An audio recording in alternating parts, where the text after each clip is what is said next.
नमस्कार, स्वागत है आप सभी का। इस वीडियो में हम उन क्वेश्चंस को करेंगे जो कि आपसे या तो प्रीवियस ईयर्स में पूछे गए हैं या आपके लिए इम्पोर्टेंट है। देखो, इस चैप्टर में ज़्यादा कुछ पढ़ने वाली चीज़ें नहीं थी, बस समझने वाली चीज़ें ज़्यादा थी। इस वीडियो का ये है हमारा फर्स्ट क्वेश्चन। इसमें भी देख लो, आप समझने वाली ही चीज़ है। सबसे पहले आपसे पूछा है, भारत में अपरंपरागत ऊर्जा के स्रोतों के उपयोग को प्रोत्साहित करना समय की मांग है। इस कथन की पुष्टि करें। आपको अगर लैंग्वेज समझ में आ गई तो आप इसका आंसर बिल्कुल आराम से कर सकते हो। अपरंपरागत ऊर्जा के स्रोत का मतलब क्या है, ये पता होना चाहिए आपको बस। देखो, अपरंपरागत यानी कि जो नए हों। परंपरागत का मतलब होता है जो पहले से चले आ रहे हैं। तो परंपरागत मतलब पुराने, अपरंपरागत लग गया आगे यानी कि नए टाइप के। ऊर्जा का मतलब एनर्जी, तो नए टाइप के एनर्जी रिसोर्स। अब परंपरागत कौन से होते हैं, यानी पुराने टाइम के कौन से हैं। देखो, आप डीजल का, पेट्रोल का, इन चीज़ों का यूज़ करते हो तो ये क्या है, ये परंपरागत साधन है। और आज के टाइम पे आप देख रहे हो कि नई नई चीज़ों का फ्यूल के रूप में यूज़ हो रहा है, जैसे कि सोलर एनर्जी, हवा, उसके अलावा पानी। पानी से हमने क्या बनानी सीख ली, बिजली बनानी सीख ली। उसके अलावा जो ज़मीन के नीचे से हीट निकलती है, उसका यूज़ भी हम आजकल करते हैं थर्मल पावर प्लांट्स में। Electricity, solar energy, wind energy, water energy, इन सभी चीज़ों का हम आजकल यूज़ करने लगे हैं। तो ये सारे के सारे अपरंपरागत स्रोत हैं, यानी कि न्यू सोर्स हैं। किस चीज़ के, एनर्जी के। तो किसी भी चीज़ को चलाने के लिए हमें एनर्जी चाहिए। पुराने टाइम से हम डीजल, पेट्रोल, कोई भी फ्यूल, इन चीज़ों का यूज़ करते आ रहे हैं, पर नए टाइम पे हम आजकल ये चीज़ें करने लगे हैं। जैसे कि आप सिंपल एग्जांपल इसका देख सकते हो। कार को अगर आप पेट्रोल से चला रहे हो तो पेट्रोल परंपरागत साधन है एक। अगर आप इलेक्ट्रिकल कार का यूज़ कर रहे हो तो वो एक नया साधन है। क्वेश्चन में यही लाइन कही गई है कि भारत में आजकल जो नए नए ऊर्जा के संसाधन हैं उनको यूज़ करने की ज़रूरत है, क्योंकि ये समय की मांग है। परंपरागत जो साधन है उनसे पोल्यूशन फैलता है और वो चीज़ें ख़त्म भी हो रही हैं। तो ऐसे संसाधन पर हम डिपेंड नहीं रह सकते, इसीलिए हमें नई टाइप के संसाधनों का यूज़ करना चाहिए। तो यही हमें इसमें बताना है। ऊर्जा के परंपरागत साधन समाप्य संसाधन हैं, इसलिए औद्योगिक विकास के लिए अपरंपरागत संसाधनों का विकास आवश्यक है। ये कह रहे हैं कि जो एनर्जी के परंपरागत रिसोर्स है वो समाप्य संसाधन है, यानी कि वो खत्म हो जाते हैं समय के हिसाब से। अब डीजल, पेट्रोल ये हमेशा नहीं चलेंगे, आने वाले कुछ सालों में चीज़ें खत्म हो जाएंगी, क्योंकि इनको हम दोबारा नहीं बना सकते। तो समाप्य साधन वो होते हैं जिनको हम दोबारा से नहीं बना सकते, इसीलिए क्या होगा, ये चीज़ें खत्म हो जाएंगी, ये कह रहे हैं अब। इसीलिए औद्योगिक विकास के लिए अपरंपरागत संसाधनों का विकास आवश्यक है।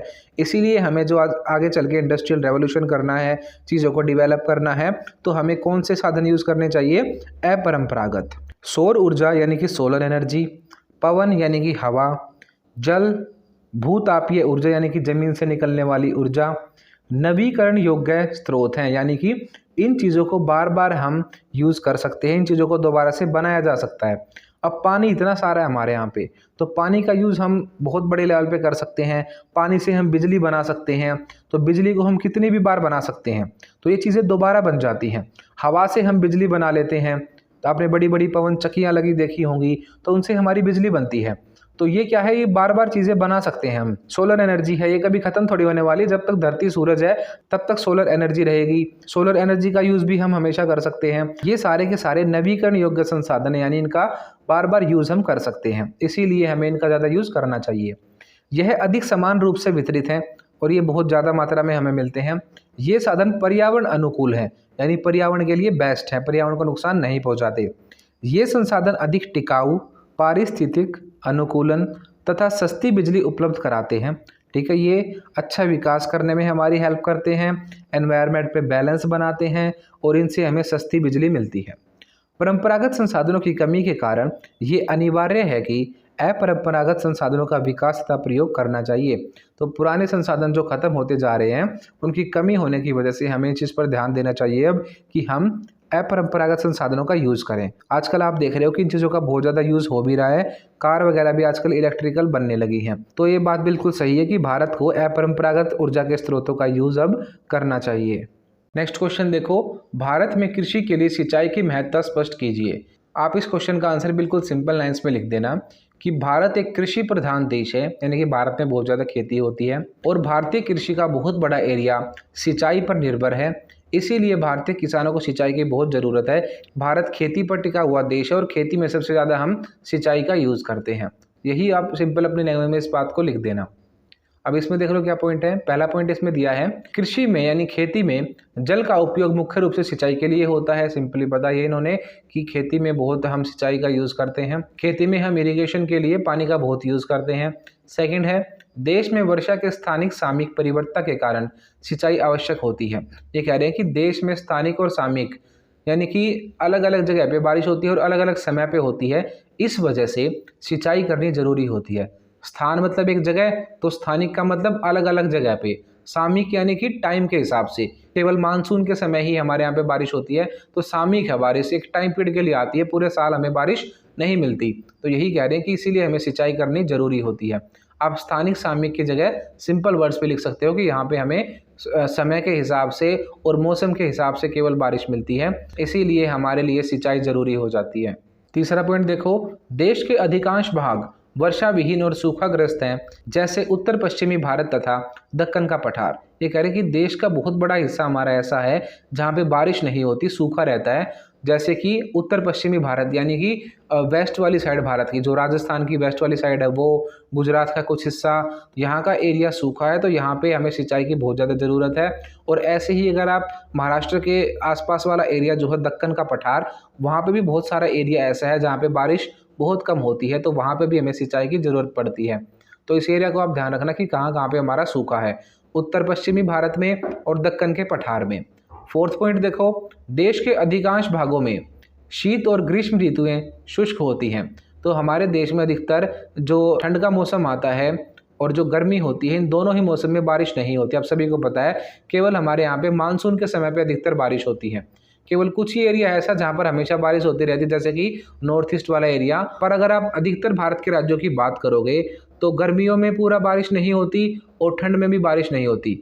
गर्मी और ठंड के बीच में जो समय आता है जिसे हम मानसून बोलते हैं, उस टाइम पे बारिश होती है केवल, तो इसीलिए सिंचाई बहुत ज़रूरी हो जाती है भारत में।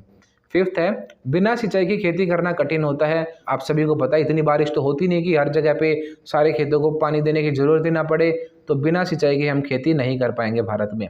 सिक्स है हमारा, कुछ फसलों के लिए जल की आवश्यकता सिंचाई से पूरी की जाती है, जैसे चावल, गन्ना तथा जूट।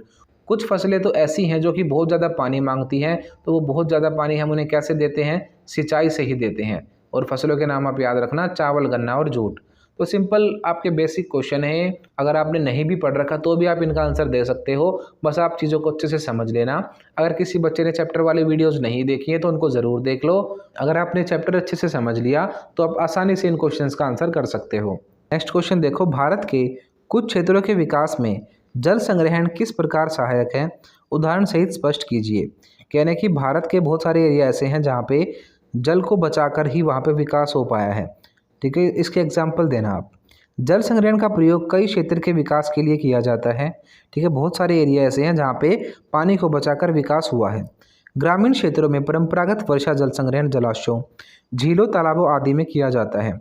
गांव वाले एरिया में जो पुराने टाइप के वाटर रिसोर्सेज हैं, जैसे कि झील हैं, कोई छोटा तालाब है, इन सभी जगहों पर पानी को इकट्ठा किया जाता है, पानी को बचाया जाता है। राजस्थान में वर्षा जल संग्रहण ढांचे, जिन्हें कुंड अथवा टाका के नाम से जाना जाता है, राजस्थान में पानी के जल को बचाने के लिए कुंड बनाए जाते हैं या टाका बनाए जाते हैं। ठीक, और बड़ी बड़ी बावड़ियाँ भी बनाई जाती हैं। वहाँ पे पानी क्या होता है, स्टोर रहता है बहुत लंबे समय तक। तमिलनाडु में घरों में वर्षा जल संग्रहण ढांचे का निर्माण अनिवार्य है, और तमिलनाडु जैसे राज्य ने तो कंपलसरी कर रखा है कि अगर आप घर बनाओगे तो उसमें आपको पानी को बचाने के लिए कोई ना कोई ढांचा बनाना पड़ेगा, यानी कोई टंकी वगैरह बनानी पड़ेगी, जिससे कि बारिश का पानी बिल्कुल भी वेस्ट ना हो। तो ये आपको कुछ बातें बतानी थी कि भारत के भी कुछ ऐसे एरिया हैं जहाँ पे पानी संग्रहण के लिए बहुत सारे उपाय किए जाते हैं। इसमें मेनली नाम आता है राजस्थान का और तमिलनाडु का। राजस्थान में ऐसी बहुत सारी चीज़ें हैं जिनमें कि पानी को स्टोर करके रखा जाता है। तो कुंड, टाका, बावड़ी, ये सारे नाम आप इसमें लिख सकते हो। तो बड़े ही सिंपल ये क्वेश्चन थे, आप इनका आंसर खुद भी लिख सकते हो, ज़्यादा पढ़ने वाली चीज़ नहीं है ये। एनसीईआरटी क्वेश्चंस पे बहुत फोकस रखना। इस चैप्टर से जो भी प्रीवियस ईयर क्वेश्चन आए हैं वो भी मैंने आपको करा दिए हैं, एनसीईआरटी क्वेश्चंस भी करा दिए हैं, मतलब मैंने आपको सब कुछ पढ़ा दिया है। अब आपका टाइम है अच्छे से मेहनत करने का। पहले चैप्टर वाली वीडियो देखो, उसके बाद क्वेश्चन आंसर्स देखो, और अब की बार बहुत अच्छे मार्क्स लेकर आओ। और आप सभी से मेरी एक रिक्वेस्ट है कि आप हर एक वीडियो को लाइक करो और कमेंट ज़रूर करो। आपके एक लाइक और कमेंट से हमें बहुत मोटिवेशन मिलता है। तो please do like, share and subscribe. अगर आपको ज्योग्राफी के हैंड रिटन नोट्स पीडीएफ चाहिए तो हमें इस नंबर पर व्हाट्सएप करें। आपको सिंपली इस पर 12th ज्योग्राफी नोट्स लिख के मैसेज सेंड करना है। आपको नोट्स बहुत ही नॉमिनल प्राइजेस पर मिल जाएंगे। अगर आप अदर सब्जेक्ट्स के भी चाहते हैं तो आपको 12th लिख के आगे वो सब्जेक्ट मेंशन करना है। जैसे आपको हिस्ट्री की चाहिए तो 12th हिस्ट्री नोट्स, पॉलिटिकल की चाहिए तो 12 पॉलिटिकल नोट्स लिख के मैसेज सेंड करना है। And other details you will get on WhatsApp. Thank you. Like share and subscribe. मुझे पता है ये लाइन सुन सुनकर आप लोग बोर हो चुके हो और मैं भी कह कहकर पक चुका हूं, लेकिन आपके एक लाइक शेयर और सब्सक्राइब से आपको पता है कितने लोगों की रोजी रोटी चलती है। यहाँ पर कैमरामैन है, एडिटर्स और मैं हूं। तो प्लीज यार कर दो, 1 मिनट के लिए वीडियो को पॉज करें और लाइक शेयर कमेंट जरूर करें। ये मत सोचना कि कोई और करेगा, वो भी ये सोचते हो निकल जाते हैं। तो प्लीज अभी कर दीजिए, कर दो प्लीज।